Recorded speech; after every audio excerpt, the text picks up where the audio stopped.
ಓ ನಮ್ಮ ಪ್ರಿಯ ಸಂತ ಜೋಸೆಫರೇ, ದೇವರ ಚಿತ್ತಕ್ಕೆ ಮಣಿದವರೇ, ವಿನಮ್ರ ಶಾಂತ ಸುಮನಸ್ಕರೇ, ನಮಗಾಗಿ ಪ್ರಾರ್ಥಿಸಿರಿ, ನಮಗಾಗಿ ಪ್ರಾರ್ಥಿಸಿರಿ.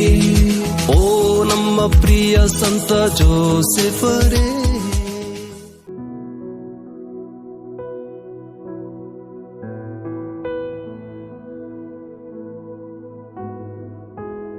ಈ ದಿನದ ದೇವರ ವಾಕ್ಯ ಗಲಾತ್ಯ ಅಧ್ಯಾಯ 5 ವಾಕ್ಯಗಳು 22-23.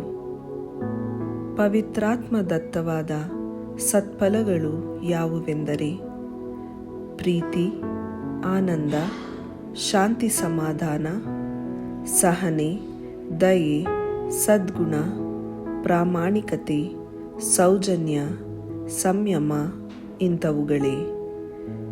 ಇವುಗಳನ್ನು ಯಾವ ಧರ್ಮಶಾಸ್ತ್ರವೂ ಆಕ್ಷೇಪಿಸುವುದಿಲ್ಲ.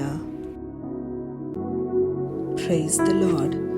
Bible verse of the day, Galatians chapter 5 verse 22 and 23. But the fruit of the Spirit is love, joy, peace, forbearance, kindness, goodness, faithfulness, gentleness, and self-control. Against such things there is no law.